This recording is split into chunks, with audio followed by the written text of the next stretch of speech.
Alrighty, everyone. Hello. I hope you are all having a fantastic start to your day.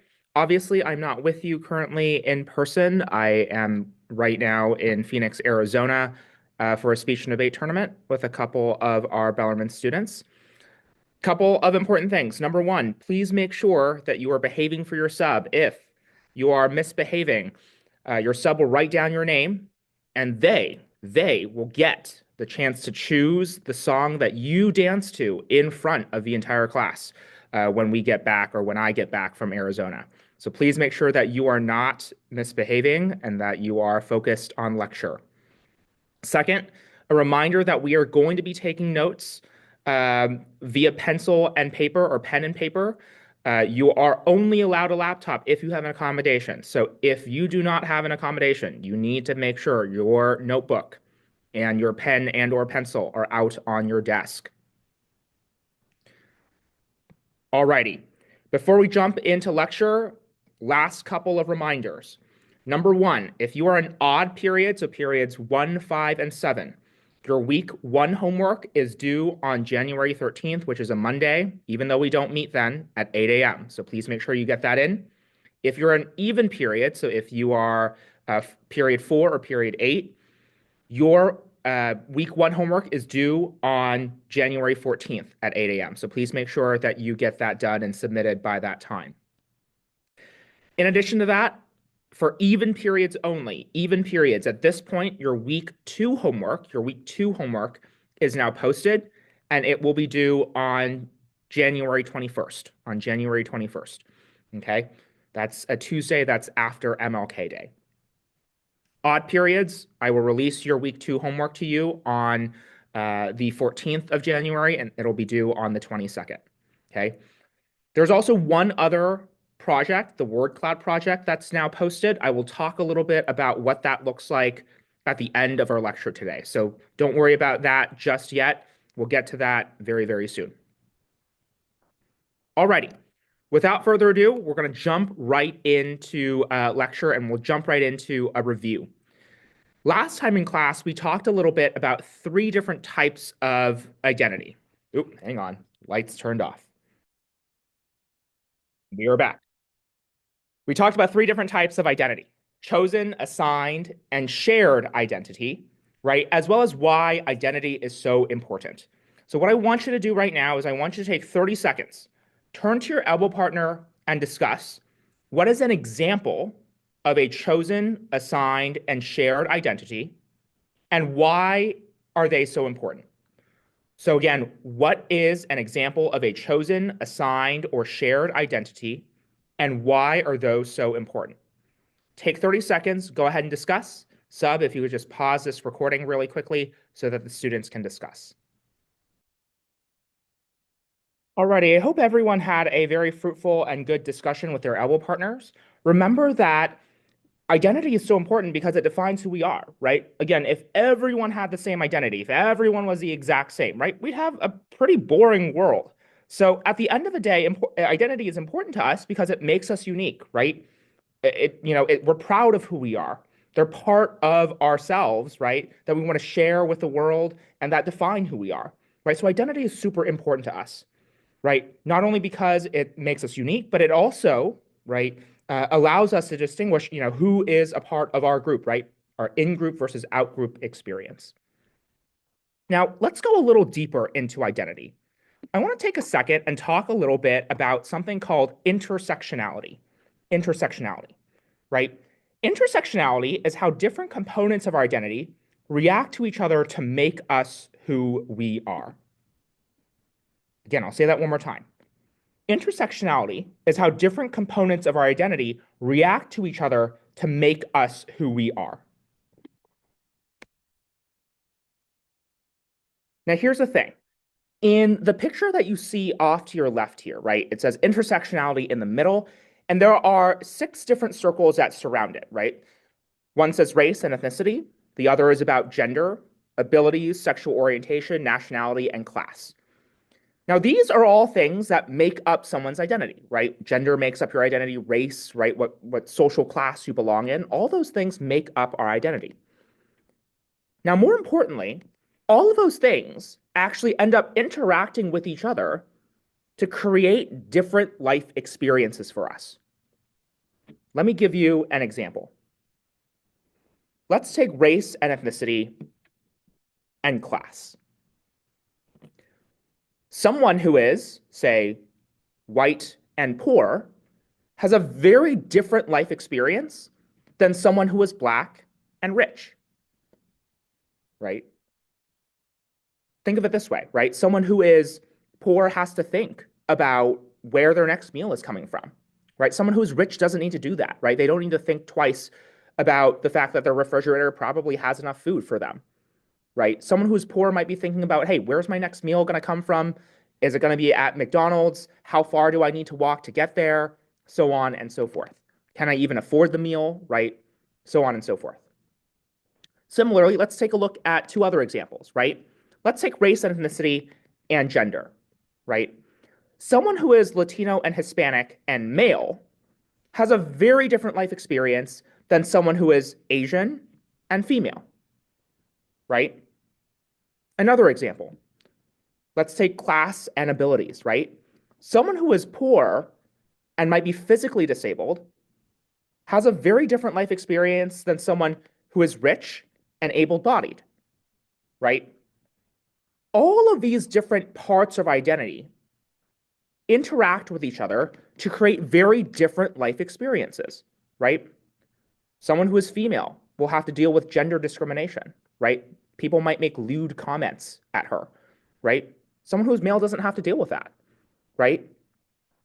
Someone who is Asian might be looked at as very smart, even though they might be struggling in some subjects, right? Someone who is of a different race, right, or different ethnicity might not have to deal with that, right?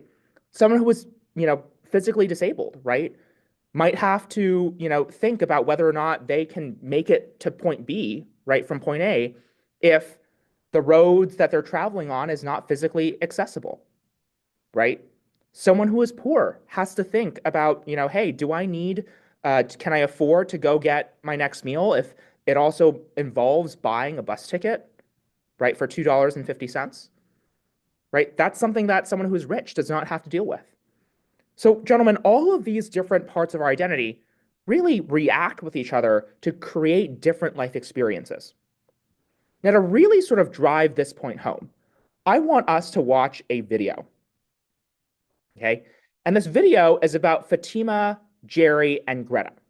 And what I want you to do is I want you to go ahead and draw a little T-chart in your notebook. Okay?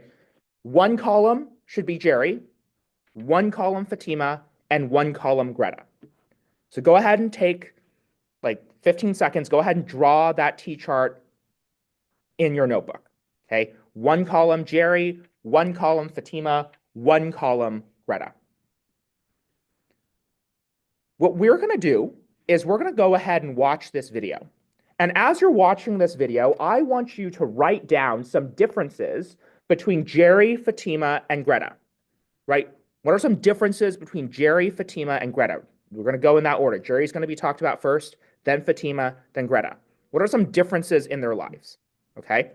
The video does go a little fast, so it's okay if you don't write down everything, but I would have maybe 1 or 2 points, maybe 2 or 3 points that you can put down for each person so that when we go and discuss with each other about how their differences affect their life experiences, you can have something to refer to.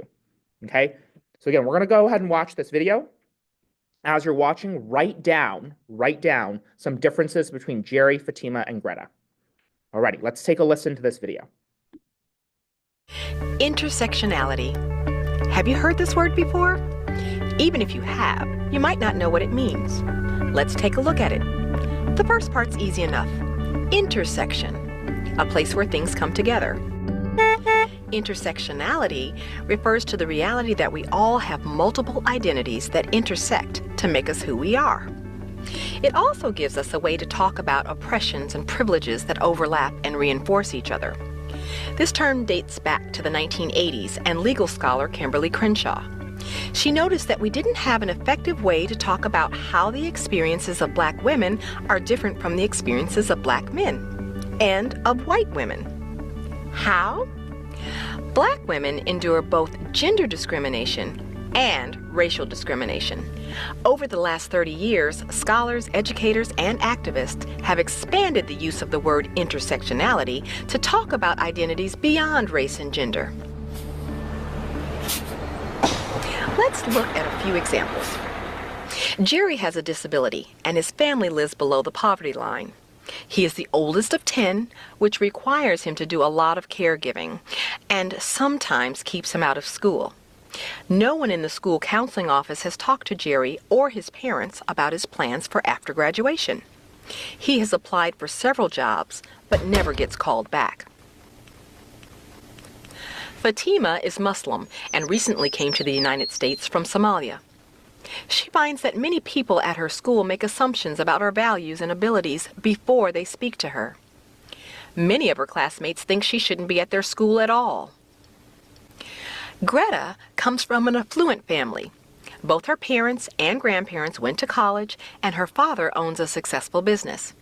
She doesn't think about her identity very often, but she does think of herself as someone who will go to college and get a good job once she graduates.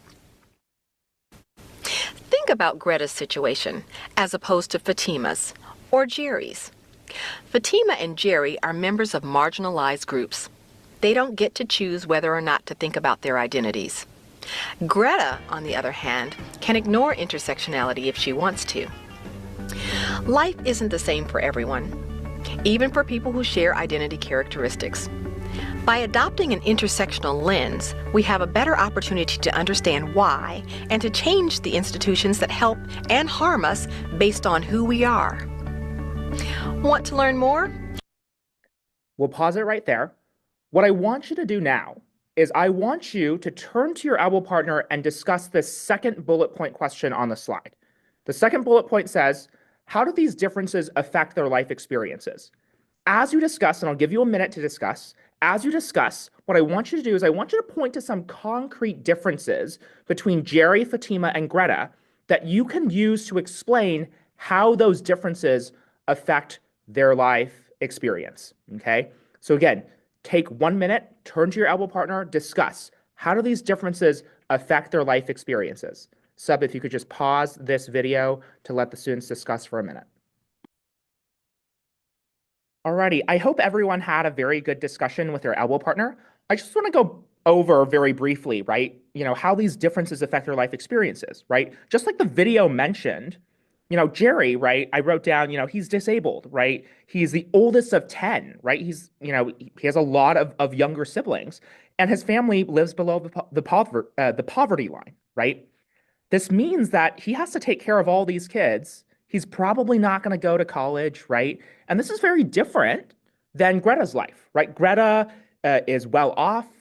She's from a wealthy family. Her father has a successful business. Her grandparents were able to go off to college. She is probably going to go off to college, right? She doesn't have to think about her identity, right? Well, Jerry, right, is applying for these jobs. He's, physically disabled, so they're not offering him the job, right? He doesn't get asked back, right, for interviews, right? He's probably not going to go to college, right? Fatima, right? She's Muslim, right? She's an immigrant. Many people are assuming things about her, right? As compared to Greta, most folks probably don't think about Greta, right? She doesn't need to think about how her identity, right, affects her life experiences. While, with Jerry and with Fatima, right, their identity, right, their race, their religion, their physical abilities, right? Those things have, create different life experiences for them as compared to Greta, right? So those are all instances in which, parts of one's identity, components that make up our identity, react to each other to make us who we are and to shape our life experiences. So that's in our intersectionality in a nutshell. Now, gentlemen, to really drive home this important point about intersectionality, what I want us to do right now is I want us to practice a new form of note-taking, right, called concept mapping, right? I'm sure you've heard of this before. I'm sure you've done concept maps either in other classes here at Bellarmine or in 8th grade or in middle school, right? But what I want us to do is I want us to understand the importance of names and how names can form our identity. So to do this, we're going to create a little concept map. Now, for those who don't know what concept maps are maps that sort of center around a sort of main or sort of big idea, right? So you might have a main idea just like how you see on this slide, right? This main idea in the middle with other subpoints that sort of, are connected or are linked to this big main idea. Now, these subpoints can also link to each other. So there might be other arrows or other lines that you can draw in between all of these subpoints as well. Now, to do this, to understand the importance of a name, what we're going to do is we're going to read an op-ed. We're going to look at someone's identity. Okay. So the op-ed is titled, "As an Immigrant, I Want to Reclaim My Name and My Identity." It's written by Madhushree Ghosh. She is an immigrant who comes over to the United States. So, Sub, if you could, on my teacher's desk or around the podium, there should be some printouts. One that looks like an op-ed. It should have spices on it. And another that should be a blank sheet with the name Madhushree in a box. If you could just go ahead and pass that out to all the students, make sure one student or each student has one copy. That would be fantastic. So if you want to pause here to hand that out, that would be great. Alrighty, thanks for handing that out. What we're going to do now is we are going to create a concept map all about Madhushree's identity. Okay, all about Madhushree's identity. As you can see, Madhushree's name is in the middle. That is our controlling idea. And we're going to add circles or add boxes to that and link them to each other, right? And explain how different parts of her identity interact to create different life experiences for Madhushree. Okay. Now, what we're going to do is we are going to read the op-ed. As you are reading the op-ed, I want you to go ahead and draw circles or draw boxes that you can connect to Madhushree, or other boxes that you draw or other circles that you draw to explain her life experience. Now, each circle that you draw or each box that you draw should be a different part of Madhushree's identity. Okay, so each box or each circle that you draw should be a different part of Madhushree's identity.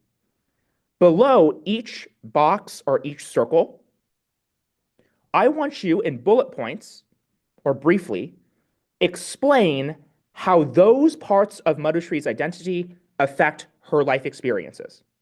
Now, I understand this is a little confusing or it might be a little confusing for folks. So we're going to do the first part together. I'm going to read the first paragraph and we are going to do the first one together. Okay, then I'll give you 15 minutes to do it on your own. So let's take a look at the concept map. So you should have a blank concept map that looks like this. Okay, I'm going to read this first paragraph out loud. Okay, 3 decades ago, I arrived in the US, an immigrant on an F1 student visa. 2 suitcases filled with packets of cumin, turmeric, garam masala, Borlin antiseptic cream, and sandalwood. Didi, my elder sister, stuffed in t-shirts printed with snarky messages, counterfeit Levi's, the standard graduate student uniform, plus a sari, just in case. Baba gave me a couple of traveler's checks, saying, "Be careful." Alrighty. Given that we have read one part of the very first part of Madhushree's op-ed, right? One part of Madhushree's identity that I can sort of make out, right, from that little paragraph is the fact that she is an immigrant. So what I want you to do is go ahead and draw, an arrow, right, pointing out from Madhushree, draw a circle, right, write immigrant. That is one part of Madhushree's identity, right? Now, here's the thing. We know that Madhushree arrives and comes to the US, right? And so underneath that circle, underneath that immigrant circle, I want you to write down comes to the US on a student visa. Okay? So this is an example of how to start this concept map, right? We have a controlling idea, Madhushree. We know one part of her identity being an immigrant, right? And we know how that affects her life experience. She comes to the US on a student visa. What I want you to do now is you are going to get 15 minutes to read the remainder of this article, this op-ed, and to draw other circles, right, around Madhushri that either come out from Madhushri or might connect to immigrant, right, and explain how this affects her life experiences with bullet points underneath each of the circles. Okay? Go ahead and take 15 minutes to do that. Please make sure that you put your best foot forward because you are going to turn this in for credit at the end of class today. Okay? So please make sure you're putting your best foot forward. Go ahead, take 15 minutes, fill out the rest of a concept map, and finish reading the op-ed. So if you could just give them 15 minutes to do that. Alrighty, I hope everyone was able to at least get a good chunk of their concept map done, if not finish already. We're going to go over this. Now, remember, because you're turning this in, right, if you are missing some things, or if you feel as if, your concept map looks, very small or like not very well done, we're going to go over this right now. So add on to that concept map, okay? Add on to it, okay? Your concept map does not need to look like mine. Does not need to look like mine, okay? Your goal is to have at least 6 other circles, including immigrants. So really just 5 other circles, okay? But please make sure that you also explain with those bullet points about how those parts of their identity affect Madhushri's experiences, okay? So we're going to go over my concept map, okay? So it doesn't need to be the same. Yours does not need to be the same as mine. But you should show me that you've put in some effort, okay? So after reading the op-ed, I discovered there are other parts of Madhushri's identity that are important. First, she's Indian, right? Her sister packs her a sari, which is a type of Indian dress, right? And also packs different spices that she can cook with, right? She packs cumin, turmeric, garam masala, right? All important spices used in Indian cooking, right? Very delicious. Now, another thing that's important to Madhushri's identity is the fact that she's a PhD student, right? She travels to the United States on a student visa, an F1 student visa. For those who don't know, a visa allows you to travel or enter a specific country for a specific purpose, whether that be travel or learning, education, right, or to work. And we know that she studies and she goes to New York City to do that. Now, as a PhD student, a doctoral student, she comes to the US for a better education. And we know that she studies biochemistry, right? Now, we also know that she has a professor, right? And the professor in her biochemistry class does something to her name. That professor shortens her name from Madhushri to Madhu, right? Shortens her name from Madhushri to Madhu, right? And the reasoning that he uses, right, to shorten her name is that it's too long. It's too hard to say. It's too difficult to pronounce. We're just going to say Madhu instead of Madhushri, right? Now, here's the thing. This is where it gets really important, right? Madhushri is a PhD student. The professor is her superior, right? And here's the thing. If Madhushri says no, if Madhushri says, hey, hey, professor, I really don't appreciate you shortening my name, there might be consequences to her or for her, right? At the end of the day, right, there's a system of power here. The professor is above Madhushri. If Madhushri resists, if Madhushri says, hey, I don't want you to be, I don't want you to call me Madhu, I want you to call me Madhushri, right? The professor might, end up, hating her, right? Not giving her as many opportunities, right? Might end up sort of deciding that, hey, I don't want you a part of my program anymore. You should go with a different professor, right? Might fail or, grade her a little bit more harshly, right? So Madhushri can't resist. Madhushri can't say no to the professor shortening her name, even though she might want to, right? And that's all super important. The name is super important because the naming ceremony, right, ties back to the fact that she's Indian, right? Madhushri is Hindu. And in the Hindu faith, there is a tradition called Namkaran, where a child gets their name via a naming ceremony. They bless the child, they give them their name, And it's a special ceremony where, as Madhushri explains in the article, where rice is spread on a dish and they write the names between the grains and they pray for that child's prosperity, right? This is a big deal. This is a big ceremony that takes place for young Indian kids, right? To name them, right? And most importantly, right? Madhushri's name has meaning, right? Madhu means life or honey, right? Shri means beauty. Combine those things together, Madhushri literally means a beautiful life or the beauty of life or a sweet life, right? If the professor shortens that name to just Madhu, it just becomes life. It just becomes honey. It's devoid of meaning. They literally get rid of the part of her name that means beauty, right? They get rid of Shri. They get rid of the beautiful, right? The beauty in her name.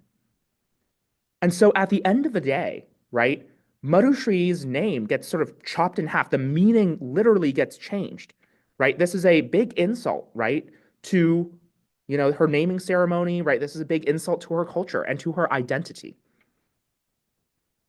Now, gentlemen, the whole point, the whole reason, right, why Madhushri doesn't correct, right, her professor is that she doesn't want to become an inconvenience, right? She doesn't want to inconvenience her professor. She felt like she had to be grateful, right? She needs to blend in, right? If she started resisting her professor, then her professor might get annoyed, right? Might treat her poorly, right? She felt like she had to be grateful, right? Instead of trying to embrace her culture and her identity. She had to hide parts of herself and blend in, right? She didn't want to be an inconvenience. Now, her solution in the last couple of paragraphs, her solution to all of this is to reclaim her name. Her name has meaning. Her name has power behind it. Her name is connected to her Indian culture, to her Hindu tradition, and her Hindu faith, right? And she urges all of us, right? Take back our names. Explain, share with others why your name has meaning, right? And to really, really make sure that you hold on to the cultures and the traditions that make your identity special, right? So again, this is my concept map, right? Your concept map does not need to be this intricate, does not need to have, this many things, right? But you should have at least six different circles on your concept map. And at least, a couple bullet points below each one explaining how those experiences are different, how our life experience is different because of these parts of our identity. Okay. Gentlemen, keep this on your desk. You are going to turn this in at the end of class today. Okay. So you're going to turn this in at the end of class.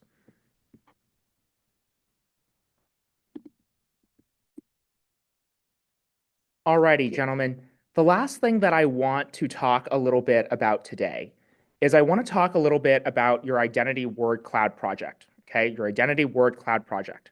Okay. So if you go, you don't have to take out your Surface right now, but on Canvas, there is a new assignment, a project and paper assignment. Again, this goes in the 30% category of your grade. Okay, simple, easy 50-point project. Okay, if you click on that assignment, it'll sort of pop you up here. Okay, to sort of talk a little bit to really make sure you understand what we learned in Unit 1. In this project, you will be creating a identity-focused word cloud that shows me what your chosen and assigned identities are. Okay. You'll also, in addition to the word cloud, be creating a sort of short little essay, writing assignment where you explain your word cloud, you explain your the words that you chose and why you chose those particular words and why they're important to your identity. Okay. So please make sure that you put your best foot forward. This is a 50-point project, easy 50 points that you can get. Okay. Let me explain how this project works. So there are 3 parts. Okay, part 1 is creating a word cloud. If you click on this link on the assignment, that will pop you out into a word cloud generator that looks like this. Okay. Right now, you can see that there are a bunch of, Latin words, right? In here, you are going to change those words, right? And, make them your own. Now, what you can do is you can click on Wizard. You can click on Wizard. Wizard will sort of tell you and give you instructions on what to do. Okay. Now, what I want you to do is I want you in your word cloud project to choose 50 words that are part of your identity. 50 words, 50 words that are part of your identity. Okay. Now, if you click under this words drop down sort of word right up here, right?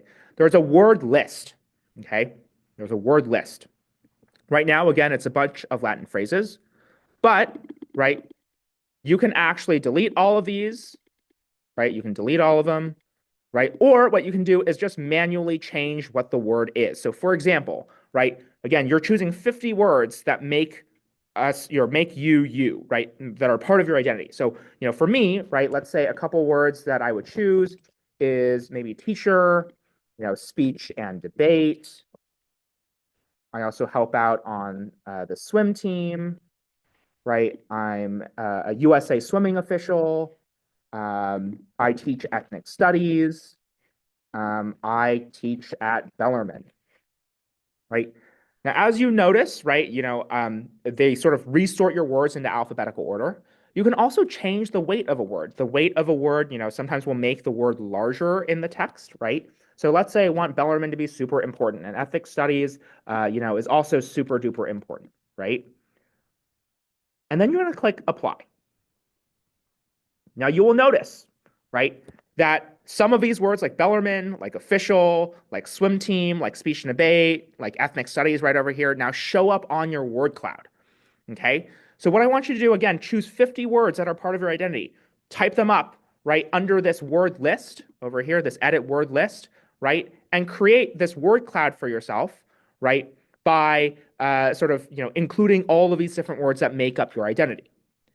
Now, I want you to get jiggy with it. I want you to get creative. I want you to change up the different shapes, right? There are so many options, right? So if you can choose whatever shape that you want. So for example, let's say you own like an Android, right? You can, shift it, right? Or you can sort of shift the shape. Oop, let me try that again, right? You can actually change the shape of the you can change the shape of the word cloud to whatever shape that you would like. Okay. So you can sort of change it to whatever sort of you would like. You can also change the font, right? So you can add a font, right? Times New Roman, right? You can choose, pop-ins, so on and so forth. You can also change the direction of all the words. So right now it's at random. You can change that all to vertical. You can change that all to horizontal, so on and so forth. You can change you can change the theme, the color theme. So for example, you can choose different colors that you want to use on your in your word cloud, whatever you want to do. Okay, so please get creative with this word cloud. After you get done with this, right, you're going to write up an essay. So the word cloud is 20 points, the essay is 30 points. Okay. What I want you to do is it's going to be a quick little mini essay all about yourself. You're going to first introduce yourself with 3 to 4 sentences. Afterwards, you're going to choose 5 words in your word cloud, 5 words. 2 of these words should be assigned identities. So things you cannot change about yourself. Maybe your age, right? Maybe your sex, right? Maybe, your birthplace, right? Your familial role, right? 2 of these things should be assigned identities. 3 of these things, right? 3 of these words should be chosen identities, things that you can change, maybe like your political party affiliation or, like your favorite hobby or maybe a sport that you like to watch, right? 3 chosen identities. After you introduce yourself, introduce each word that you chose and sort of talk a little bit about why it's important to your identity, right? So, let's say, like, I'll give you an example, right? Let's say you chose the word hamburger, right? I'm going to give you first an example of what won't get you a lot of credit. So if you write, I chose the word hamburger, I like to eat hamburgers, they're very good. right? You're probably not going to get a lot of credit. You need to go a little deeper, right? If you're stuck, right, about what you can write about, right, I have some questions here on the assignment that can sort of help you, right? So, for example, if your word is hamburgers, you can write something like, well, I really like to eat hamburgers because they're my favorite food. It often reminds me of Memorial Day weekend, where my dad often fires up the grill to grill up his famous cheeseburgers, and they're awesome. They're really good. In fact, all our family comes together during Memorial Day weekend to celebrate, as well as honor our veterans, as well as eat hamburgers. And that's why hamburger is a super important word to me, right? So that will get you a little bit more credit, right? That'll get you full credit, right? So please make sure you elaborate. You give me substantive sentences. You will then make sure your essay is in Times New Roman font, size 12, regular margins, double spaced, right? And then you're going to submit your assignment here. Now, in case you're still confused, in case you're like, oh my gosh, right? I still don't know what exactly you're looking for, Mr. Liu. I actually give you a sample of my own word cloud and my own essay. If you click here or go to files, right? So you go to files, there is a folder called the word cloud project. If you click on that, I give you an example of my own word cloud, right? So this is my word cloud, right? It's in the shape of California. It has all these cool different fonts and different words, as well as all these cool colors, right? And then I give you an example. I give you an example of the write-up that I expect, right? So this is all I'm expecting, right? Times New Roman, double space, regular margins. I first have a little introduction about myself, right? I then introduce my 5 words, right? I chose swimming, I chose speech and debate, Taylor Swift, Chinese American, older brother, right? The first 3 words are chosen, last 2 words are assigned. I then talk a little bit about each of my words, right? So I talk a little bit about swimming, I've swimming since I was 9, able to master all 4 strokes. I try to swim about 5,000 yards a day to stay healthy, right? It's a way to stay fit, right? I talk a little bit about speech and debate, right? I talk about, how I'm a coach. This is my, X number of years as a coach. I competed in these events, so on and so forth, right? So this is what I'm sort of expecting, right, for your project.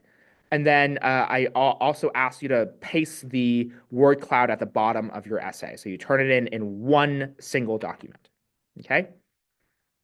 Gentlemen, this word cloud essay, this identity word cloud project, it's going to be due on January 21st at 8 a.m. if you are the odd section, so periods 1, 5, and 7. And on January 22nd at 8 a.m. if you are an even period, that would be periods 4 and period 8. If you have any questions, feel free to check in with me during community time, okay? Alrighty, at this point, I want you to hand forward, pass up your Madhushri word clouds, or not your word clouds, I apologize, your Madhushri concept maps. Your Madhushri concept maps, the sub will come over and collect each of them. Please make sure your name and your period is on it. Your name and your period is on that concept map. I will grade it. I will input it into PowerSchool for credit. Okay, sub, if you could collect those for me and put them on the teacher's desk, that would be fantastic. If there is any extra time for class left, you can do one of 2 things. You can either, do your homework, or you can do and start your word cloud project. Okay, so if there's any extra time, please do your word cloud project or work on your homework assignment. That is all for me today. I hope you have a great rest of your Friday or your Monday. Have a great weekend if it's Friday. I will see you when I get back from Phoenix, Arizona. Thanks, y'all.